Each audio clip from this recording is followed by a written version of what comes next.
Are you ready?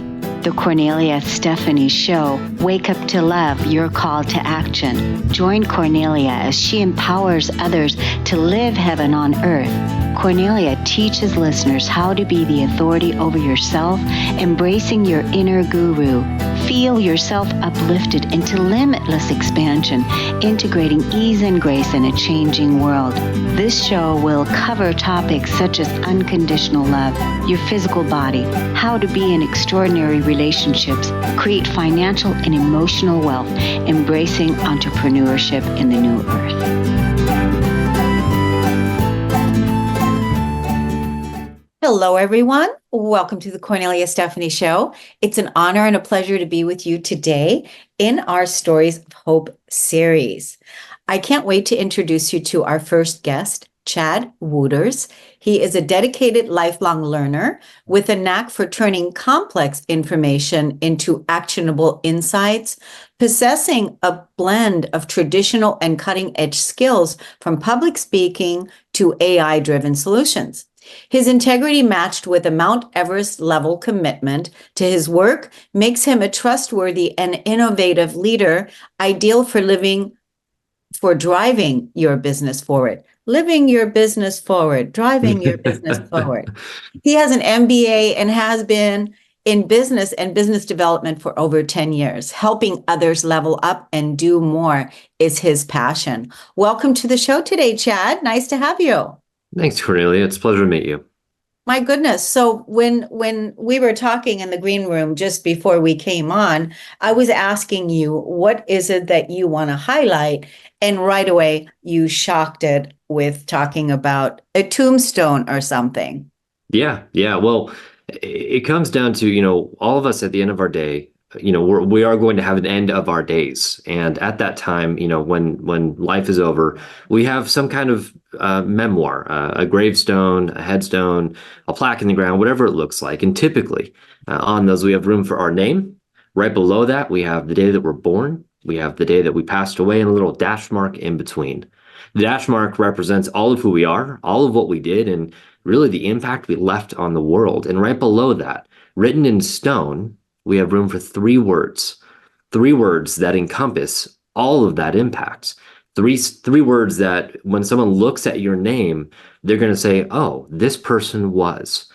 And I totally stealing this from Brendan Bouchard, but he says, what are your three words?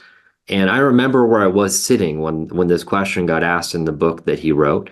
And I just thought, I've been talking for a living for a little while, and no one's asked me to talk less. And this is probably a really great place to start. And so I sat down, I wrote down 15 words. I went down to 12, and then getting to 7 was really hard. Getting to 5 was incredibly difficult. And going to three words that if I could say are written in stone about me and the impact I had, what would they be? And my story, a lot of the transformation I've gone through, it comes from these three words and how I got there. And so I'm going to be sharing my three words. So the first word is faith. There was a time in my life where I was a jerk and a not nice person. And, I met God, had a bit of a exchange with him, an argument with him, and basically became a Christian and went from a jerk and a not nice person to just a not nice person. I'm just kidding. But that was a huge transformation in my life. I lost friends. I really had a different moral compass and really just a whole new way of looking at life. And so the first word on my gravestone would be faith. The second word is kind. There was a time in my life, it was my second business. And my first business, that was really structured to be like a nonprofit. It was a company that it paid its own staff, provided services to families who couldn't afford to do the higher end education, tutoring, that kind of thing. And it was running on its own. Started my second company and thought I had to move to the big city. Moved out to LA, did the whole deal. And within a couple of years, got to a point where I had to make a choice. I had to pay my people or I had to pay my bills. And if you've ever owned a business, if you've ever been responsible for paying your bills and paying your employees and paying your team, there's not really a choice there. People are relying on you to do your part. And as the leader of that, there was no choice. And so there was 3 months during this time where I had less than $1 a day that I could afford to eat with.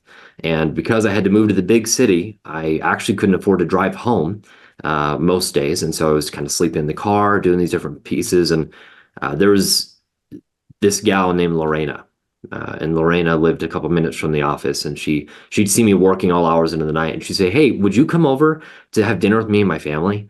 I just do you mind? I think it'd be fun to have you over." And she didn't know this, but that was the only meal I was stretching that bean and cheese burrito from Del Taco across the day, and that was the only meal there. Bernie gave me his cucumbers from his salad that his wife kept packing him at lunch, and he didn't know it, but that was my vitamins for the day. And their kindness literally saved my life. I lost 9 pounds during that time because I couldn't afford to eat. And so I can tell you with confidence, if you are ever looking to lose weight, just start a business, not be able to afford to provide for it, and then you're good to go. I'm just kidding. Bad advice. Don't do that. But that kindness, like I said, saved my life. The third word for me is present. I think our handy dandy phones that they are today, they're really cool pieces of technology, and they ought to facilitate communication in the world in a way that has never been available before. But unfortunately, they've caused a digital divide. They've caused a situation where the phone is more important than the person sitting across the table from you. What you see on Instagram is more important than the person you're having a conversation or interaction with. And the world is sick because of it.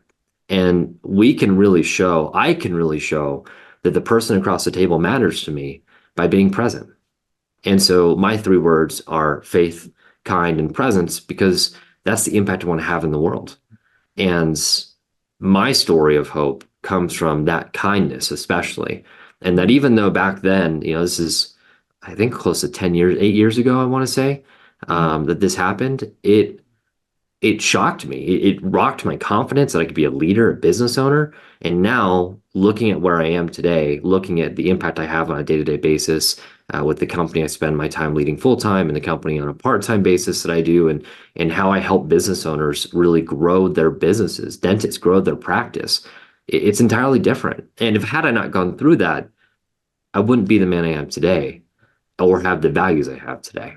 And so that's my story. Those are my words. And I do encourage anyone, take some time to find your words. Set an alarm on your phone that goes off at 9 a.m., especially on Mondays, and says, are you being these three things? And have yourself be accountable to that. I love this so much. So, I already have my three words while you were talking. I was listening to you. Awesome. When you shared your first word, when you shared your first word as faith, my first word would be peace. So that's important to me. I wrote a book on peace. So peace is definitely one. And then when you shared your second word, I do remember what it was. It was kindness, right? Mm-hmm. Your second word, kindness. And my second word is angel. So, and then when you shared your third word with present, I took that as well as peace, angel, present. And I think this is such a wonderful exercise to do, because I agree with you that we are, the technology and our cell phones and social media is creating a much greater divide, especially in our young people. Yes. And they are our future leaders on this planet. And it's just, it's creating a further divide than what we really know and what we really want.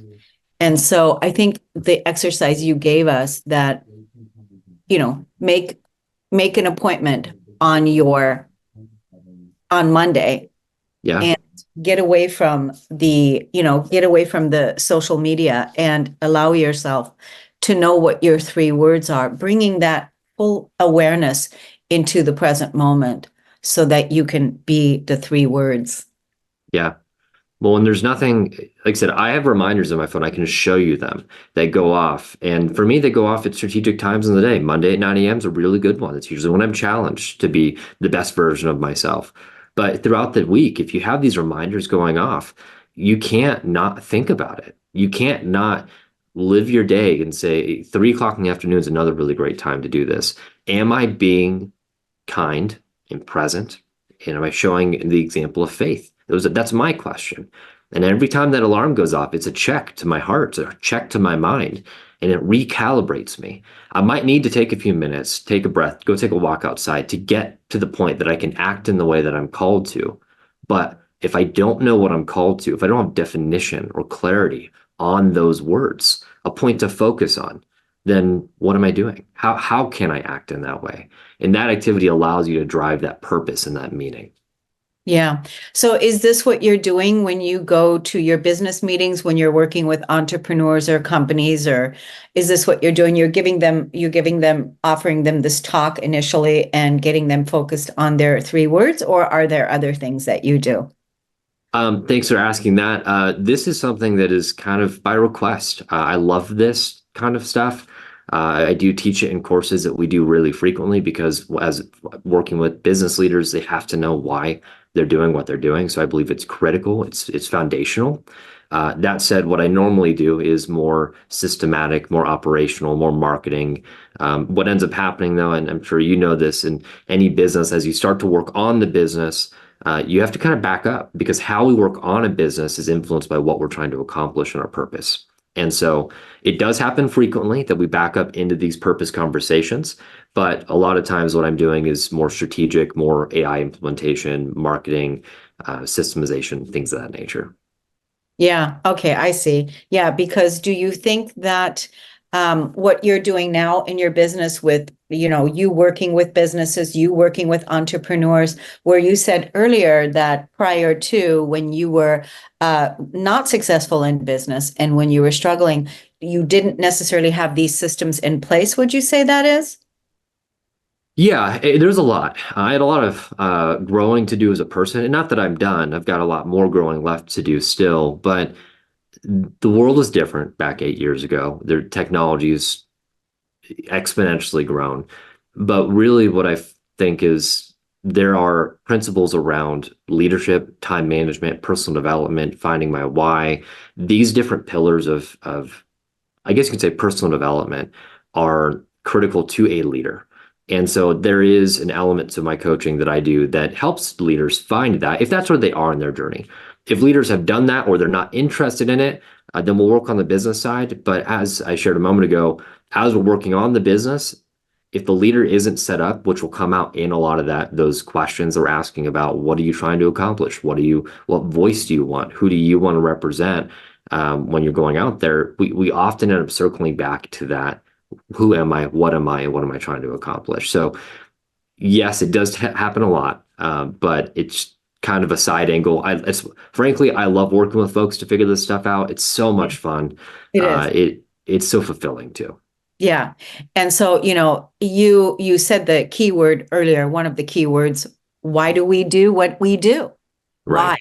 Right? Why? That's your vision, that's your motivation, that's what it's going to be. That's going to help pull you through those difficult times because we know that as entrepreneurs, we're working 12 hours a day. Why are you doing that? Because you're dedicated to your vision, you want to move, what's your why, right? Right. So do you find that once people are clear on their why and having that at the center to know why they're doing it, that is really a jump starter to really get them to line up with all the other things they need to do? Yes, but there's a big asterisk there.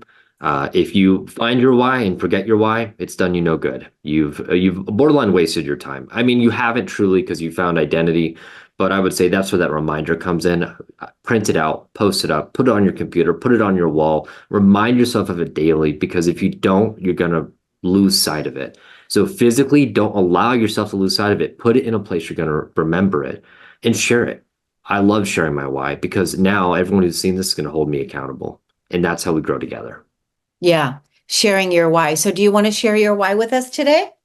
Well, actually, that's it. Those three Okay. words. Oh, Yeah. those three words are your why. Yes. I mean, I can go into the monologue version of that, but that is the most easily succinct, shareable version of my why that's there is to serve others, to be faith-based, kind, and present in my interactions while serving others. Yeah, that's very simple. And isn't it wonderful? The more simple it is, the less complicated. It just seems to clear away all the noise and the clutter that we try to have around us that keeps us occupied or seemingly busy. When we have it in simple terms, we can take action better. Yes, absolutely. Yeah. So how do people find you on social media? What can they do to, look you up and learn more about you?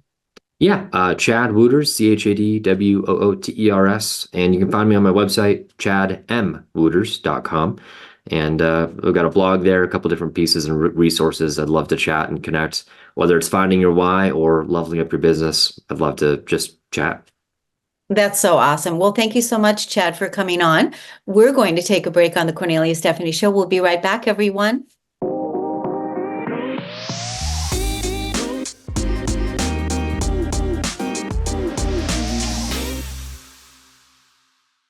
Hi, everyone. And here I am. Welcome back to the Kornelia Stephanie Show. We've got our stories of hope.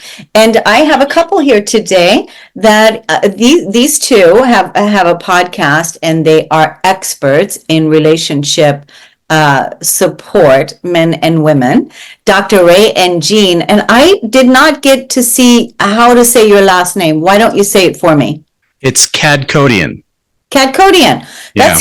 That seems I can do that easily. Dr. Ray and Jean Kadkhodaian have been married since Valentine's Day in 1998.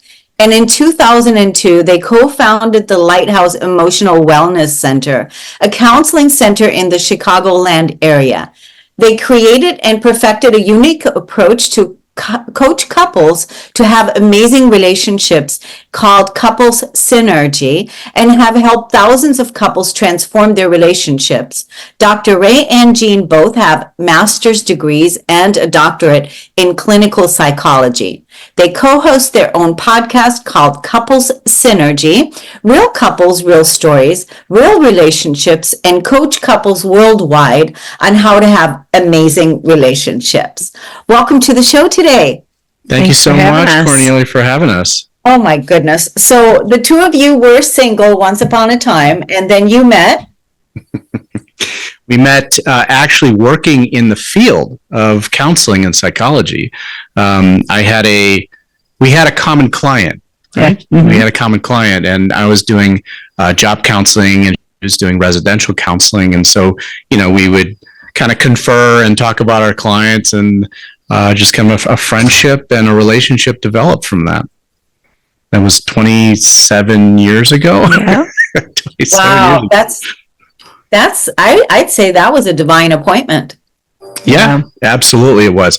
And, to actually move into working with couples and relationships, it was really just a calling. It was something that we were both kind of drawn, to do as well. We came out of dysfunctional relationships ourselves, and in searching for like the building blocks and the tools necessary to have a healthy relationship, that's something that we started creating within our own relationship, our own marriage.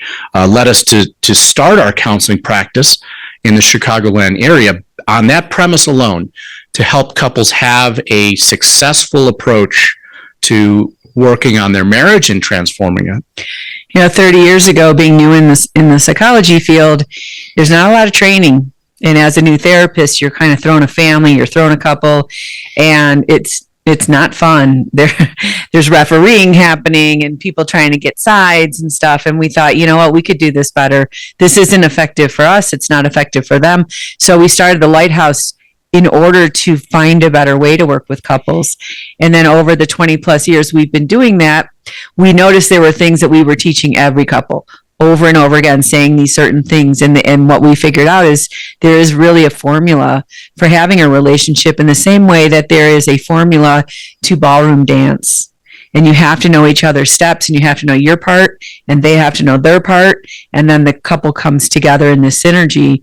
And so it gets tailored specific to couples after they learn those type of things. But there's so much we don't learn, growing up, because our first relationship is parent-child. Right. And so the two of you, I love that you created a template, that you you notice that out there, what was being taught out there isn't necessarily, there hasn't been really any a successful way. Maybe they've been quieted, but not, because we know that the statistics out there for people happily married or happily together, I don't know what the stats are, but I know that they're not good. They're not good. No, Right? no. We know they're not good. So the fact that the two of you were using yourselves as examples in that, and how to create a successful and happy relationship, which is, and then you can then offer that to your clients and the people that you serve. So what is the thing that you see people struggling with the most in relationships right now?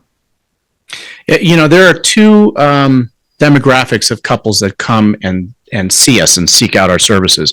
Young couples who have kids, and they're very successful. They have the house, they have the white picket fence, they have the cars, the kids are doing well, but they're kind of like, now what? Right? They've surpassed their parents' relationships, and now they don't really know what to do. So they followed the formula, and they're in the now what phase. Right? What do I do? How do we have a committed and bonded partnership when everything, all the successes, everything that we achieve is successful? What now? And then the other demographic is couples who have been together for a very long time, 20 plus years. And, they raise their kids, and the kids are out of the home and everything. And now they're looking at each other like, now what are we going to do with the rest of our life? And they're not happy, they're disconnected, and they want to reconnect again. And the two things that they struggle with the most is they're not spending enough time together, quality time. They're not investing in the relationship, and they're not having the difficult conversations that they need to have. And typically that's because of things that happened to them in their childhood, where they learned to coping skills of dealing with things that are no longer functional, but they really don't know what to do next. And it really is, I don't know what to do. And I think too many marriages end because we don't know what to do. We're not happy, but we don't know what to do. So the only thing we know is, let's stop being unhappy and end this relationship. But of course, we all know people who they do that, and then they find themselves in another relationship with the same unhappiness because they haven't fixed that. And so it's sort of a two-pronged approach, where a person is not who they were on their wedding day, and they don't really know themselves anymore. They get too busy with life and taking care of kids and growing their careers. So part of what we do is help people get in touch with themselves, and then be able to communicate that with their partner in a very different way than they learned when they were kids. So do you work with people, when couples come to you, do you work with them individually and also together, or together? Our program is over a 90-day period of time, and during that time there's individual work and also conjoint work. So I work with the husbands, and Jean works with the wives, and we do that individually, help them figure out themselves and what their role is, right, and how to step into that role authentically. And then we work with the couple together, and in those sessions we are helping them learn new skills and new tools to kind of shift the pattern and the dynamic that they're stuck in. You said earlier, Jean, that there's two parts: investing in the relationship, and I think the other one you said was it has to do with communication, like not knowing how to communicate. Is that right? Yeah, we've never taught anyone vocabulary, so the reason communication breaks down has nothing to do with not being able to find the words. It has to do with not being able to identify what's really happening in yourself, because so much is automatic. And we don't really understand how much we've learned. We learned so much in our childhoods before we're really very conscious, and we just bring that with us, and we think that's all there is. But of course, that was made up somewhere up in the family tree. And so then it's like, well, how do you learn these new skills? And how do you learn to be honest and to be forthcoming and vulnerable and that with your partner? And how do you vet if your partner's safe to do that with? And that's the process that we take them through. Yeah, I love that so much, because what comes up for me when you're talking about the communication piece is that sometimes we just don't know. You talked about safety. Sometimes we just don't know how to communicate our vulnerability because we've never done it before, or because in the relationship possibly the partner is blaming or judging, or that whole thing. So I think even in the communication piece, the communication breakdown is, can we just sit and listen to each other? What is it that you want to be heard by? What's important to you, and what are your needs? Is that part of that? Absolutely. And, to all of our credit, Cornelia, relationships have changed, right? They have evolved into needing to communicate vulnerabilities. Past generations, you had standard and static roles, and you lived pretty much parallel lives. You lived your life, your wife lived their life, and you really had very little interaction, maybe, over the kids. Okay. And there was a formula to follow. You worked and you got your gold watch and your pension, and it was all static in that way. And the community really reflected all of those standards as well. But in today's day and age, couples don't have a standard to live by now. And the specifications or requirements in a relationship are much more, right? They're much more complex, and you have to be now vulnerable in your communication. You have to bond at a much deeper level.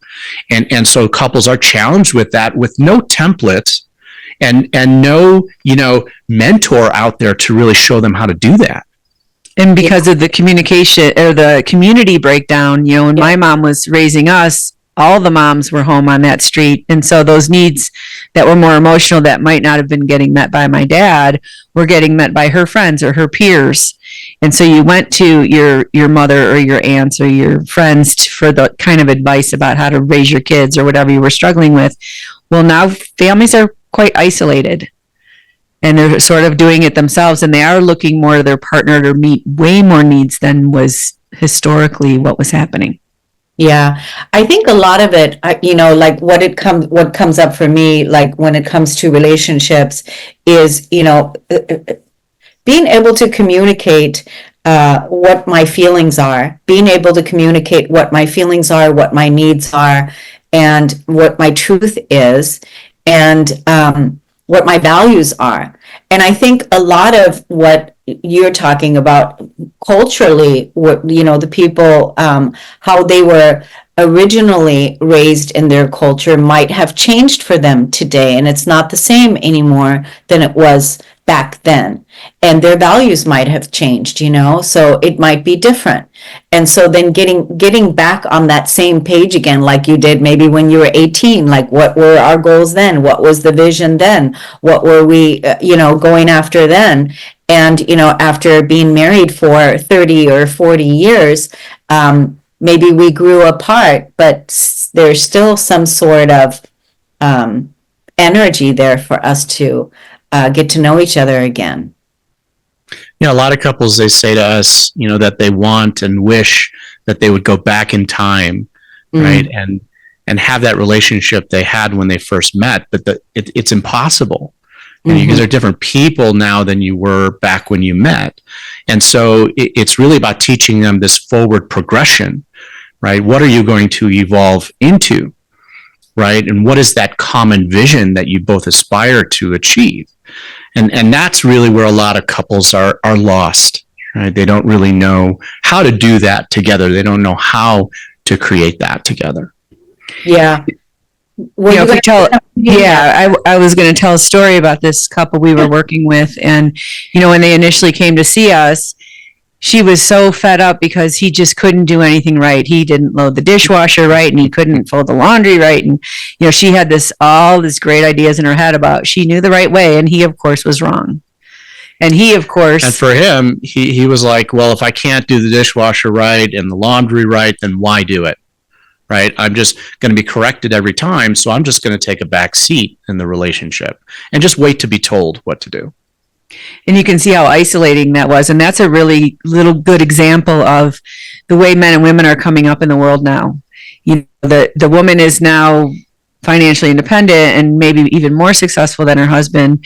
And has a lot of fear and control issues. The women's control issues are huge, and they don't even realize how controlling they're being, and it's so fear-based. And one day she was putting the kids to bed, and she came downstairs, and he was having an alcoholic beverage, but in like a mug that you couldn't see through, like a Yeti cup or something you'd put water in or something. And she went to him and noticed he was acting weird, and she's like, "Are you drinking?" And he's like, "No." And then he finally admitted that he was, and so she came into the next session with me, and we were talking about it, and she really felt like the problem was his drinking, and we should work on that. And so when we took a little step back and asked her, what is this bringing up for you? What was uncovered is that when she was a little girl, her dad would bring home the big gulp, and he would spike it. And then her mom and dad would get in these big fights. And so it wasn't that he was drinking, it's that it was in a cup that didn't look like he was drinking, like he was hiding something. And so once we came back together, the four of us, and had that conversation, and he's like, "Okay, I'll put it in a regular drinking glass, a rocks glass, and then there's not an issue." And it really was that uncovering of that childhood experience to find out what was the real problem. It really wasn't that he was drinking. It's just that it looked like there was something going on that she didn't know about. And she was able to really soften in that relationship and let go a lot of that have to kind of stuff, or being right. And, that's kind of the concept of the iceberg, 15% above the water, 85% under the water. Yeah. And most couples get stuck fighting about the stuff at the 15% level. Yeah. I can resonate with that so much, and relate to, how women, how the story that you just told about what that would bring up for her during that time, that it brought up the childhood wound. Once that was addressed, she was able to soften. And that's a beautiful way. And I think a lot of women, like you said, have control issues, in relationships, because of just our past and the things that we've had to, experience and go through. And the sad thing is that, then we start dictating about, you should do it this way, you should do it this way, you should do it this way, and my way is the only way, and that kind of thing. So I'm so glad that you are out there doing this work that you're doing, helping couples. Let's tell the audience how they can look you up with your podcast, and how they can find you on social media. The quickest way is to go to our website, couplesynergy.com, the two S's, couplesynergy.com. Our podcast, you can access that anywhere you listen to podcasts, Apple Podcasts, Spotify, Audible even. And it's Couple Synergy, real couples, real stories, real relationships. That would be probably the best way if they wanted to send us a direct message at contact@couplesynergy.com. And we do free consultations with anyone who wants to work with us to make sure it's a good fit for both us and for them.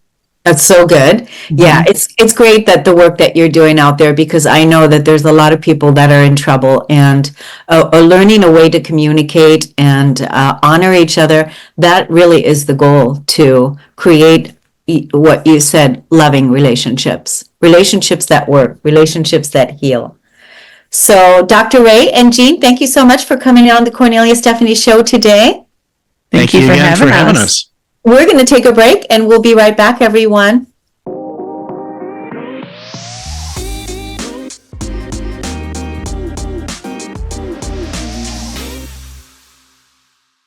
Welcome back, everyone. Our next guest today is Nanci Lamborn. She helps hurting people in the process of trading ashes for beauty, fear of strength, and bondage for freedom through heart healing prayer. Since being led on her own healing journey to find freedom from a traumatic, painful past, Nanci has answered God's calling on her life to lead others into their own healing. She has woven many of her corporate human resource skills into her ministry techniques, along with her personal experience of transformation from constant offense to a life of joy. As a chaplain and an ordained inner healing minister, Nanci uses biblically based, well-established heart healing prayer methods, including Emmanuel approach prayer, Bethel Zazo style prayer, and freedom in Christ, and other tools. Others describe her as anointed, a gentle and quiet spirit, then roaring like a wind. And her clients say she helped them shatter the chains of their painful past. In addition to inner healing and deliverance ministry, Nanci is the author of Angry Daughter, A Journey from Hatred to Love. Welcome to the show today, Nanci. Thank you. It's an honor to be here. So we were talking in the green room that you had a hatred for the world. Yes. And I didn't recognize the source of my hatred, but I was a very unhappy person. I was the road rager. I was the backbiter. I was just, there's an undercurrent of fury all the time, through marriage, through children, through work. I just was unhappy. And I never recognized that there was any other state to be because it was all I knew. My mother was very angry growing up. And when I experienced abuse and she knew and chose to blame me and turn on me and do nothing, I became as angry as she was. And so I carried this anger and hatred of her specifically, of my mom and all the things she had done well into my 40s, until a person at church connected with us, became my mentor. And she, after spending time with us, me and my husband, and getting to know her, she began to peg the source of all of my underlying anger. And so she offered to take me on a journey. And so I had never heard of anything about heart healing prayer, healing of emotions, anything like that. I was very traditional upbringing. And so she sat me down for a couple of hours and we line itemed every single thing that my mom had ever done to hurt or offend or wound or dishonor me. Every word she spoke, everything she didn't do, the things she blamed me for. We named the emotions about how it felt. And then we forgave it all. She walked me through forgiving it. And no one had ever shared with me about this detailed forgiveness. We often today, we just lump, oh, I forgave her. But then I've closed the door and walked away. And it's really that I've just buried it. I've actually not released it. And so I learned the difference between just that shoving and actually addressing all the hurt and the pain. So it's very, very powerful, very emotional. It needed to be a lot of cleansing, tears, and relief. But the most profound thing was 2 days later, I went home to visit my mom. And as soon as I walked into her house and saw her, I was shocked at the transformation of my heart. I was no longer bitter, irritated. Something profound had happened in me. She didn't change. That's very important. She did not change.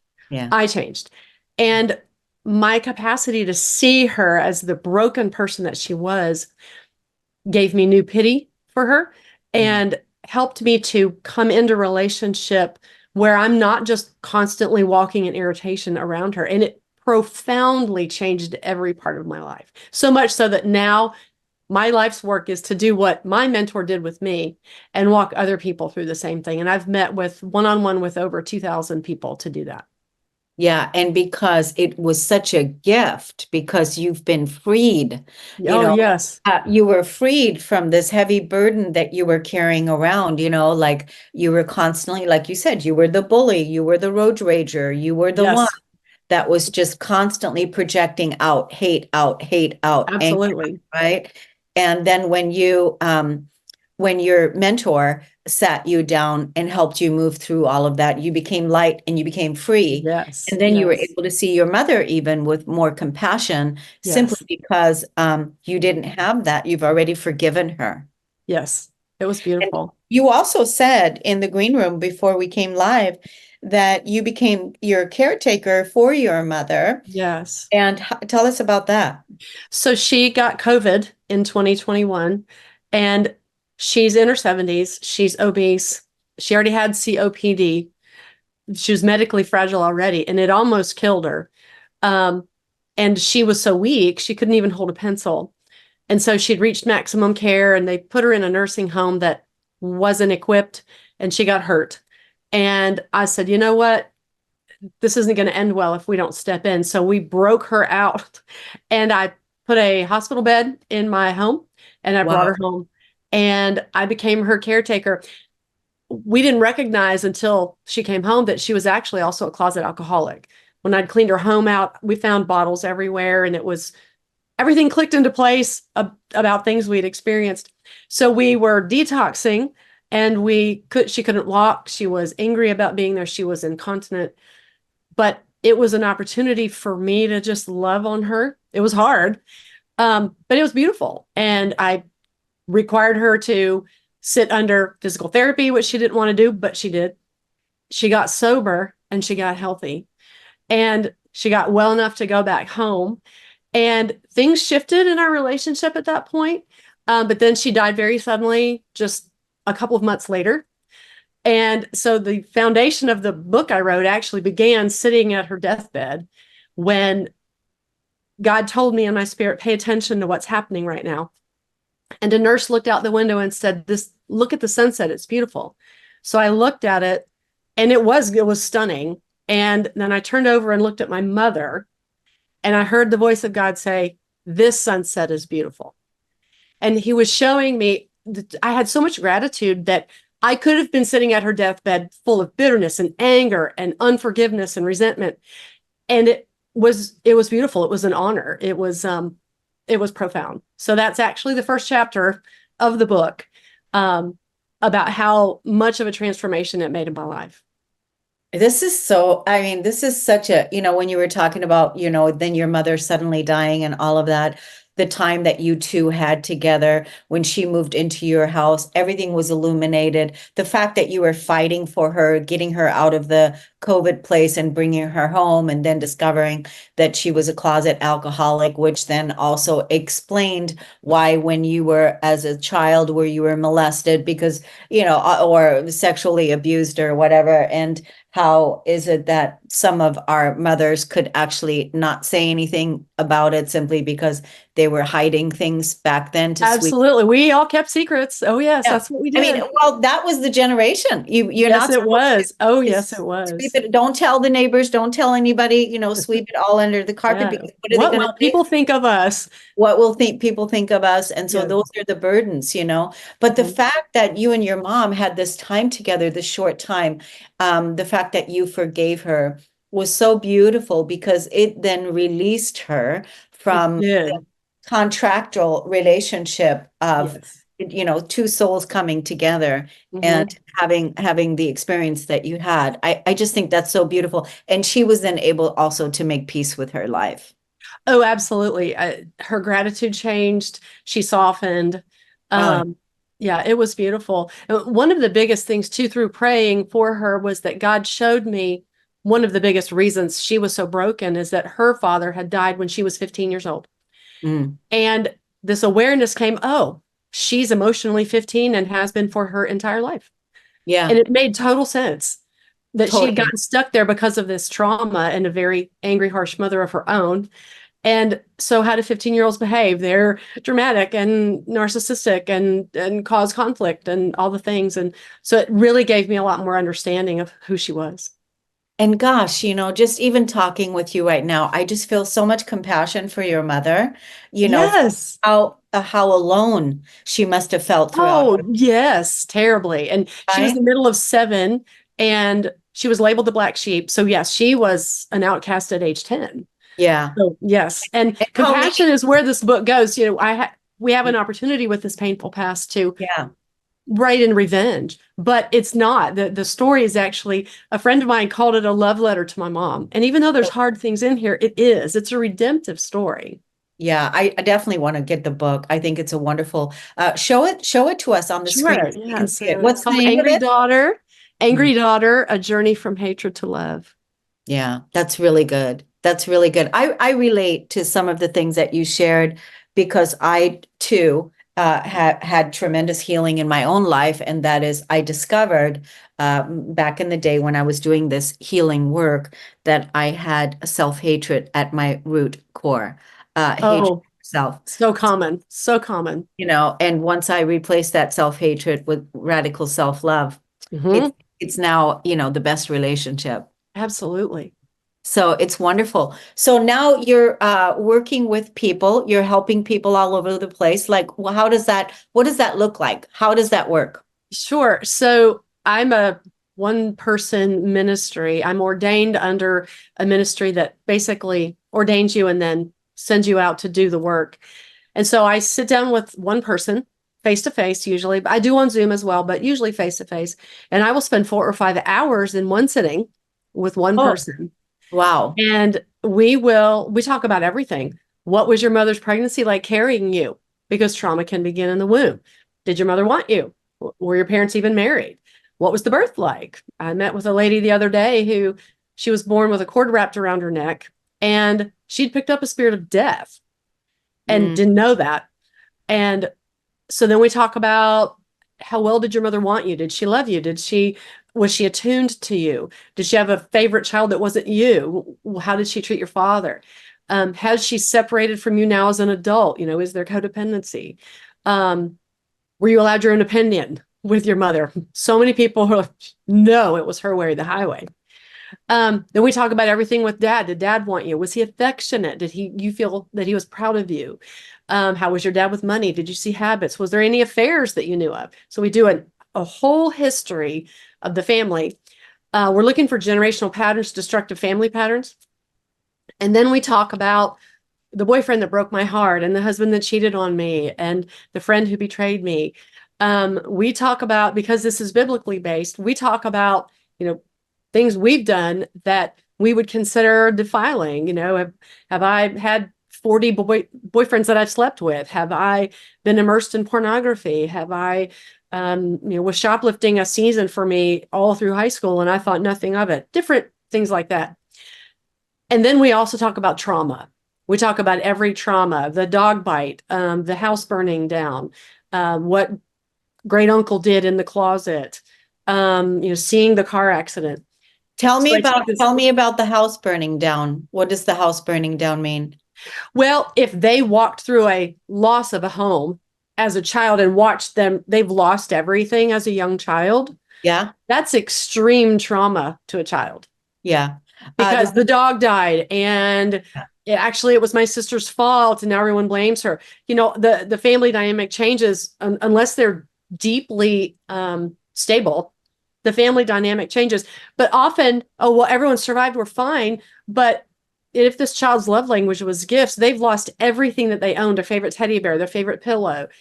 That's a lot of trauma to a child. And most children they're not addressed properly to walk through these things, to grieve appropriately over the loss of their favorite teddy bear. Yeah. So how does that work? Do you see people in person or on Zoom? Both. It's about 60-40 in person versus on Zoom, but I've Zoomed with people all over the world. So it doesn't matter where someone is. If they're in the metro area and they want to spend time with me, great. If not, we'll do it over Zoom.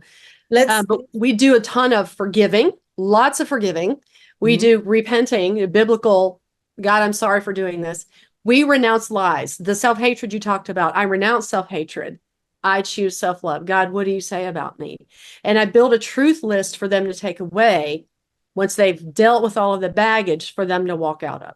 Now, what is your social media handles? Where can people look you up? And also tell us about where to find your book. Yes. So Lamborn Author is my social media handle everywhere, Instagram, Twitter, and Facebook, Lamborn Author. My website is lambornauthor.inc, INK, like the pen ink. And Angry Daughter, it's available on Amazon, ebook and print. And then it's also on Google Play Books as an ebook. I'll be working on the audiobook in a few months. But for now, it's primarily Amazon. That's so great. I just have one more question for you. So with this whole thing, that with the work that you've done, did all of this occur for you from 2020 to now? Like, you've got certified in your healing ministry? That's been about 7 years. Okay. So I've been full-time in ministry for 7 years. And what ministry was that? Well, the name of the ministry I'm ordained in is called Beth Shalom. And that's Hebrew for a house where there's nothing missing, nothing broken, and an absence of chaos. That's so beautiful. Yeah, that's so beautiful. I love what you're doing. It just feels so freeing. Oh, yes. So much freedom. People's face change when they leave. It's wonderful. Yeah. And I bet there's a lot of crying and releasing and healing. Oh, yes. But for me, it doesn't get old because I'm watching freedom. Totally. Yeah, you're doing God's work, that's for sure. I want to thank you so much for coming on. It was a Absolutely. wonderful pleasure to meet you. And thank You you as for well. sharing Thank your you. story. Yeah, Absolutely. Thanks for having me. thank you. Thank you, everybody, for listening and tuning into the Kornelia Stephanie Show. We're going to see you again next Friday, everyone. Have a great weekend. Take care. Bye-bye. Bye. You've been listening to the Kornelia Stephanie Show, Wake Up to Love, your call to action. Tune in each week on Transformation Talk Radio. Kornelia's joy is to engage others in practical ways, showing us how to live in the new earth in harmony with our true nature. For more information on Kornelia and her extraordinary work, or to listen to past shows, go to her website at korneliastephanie.com.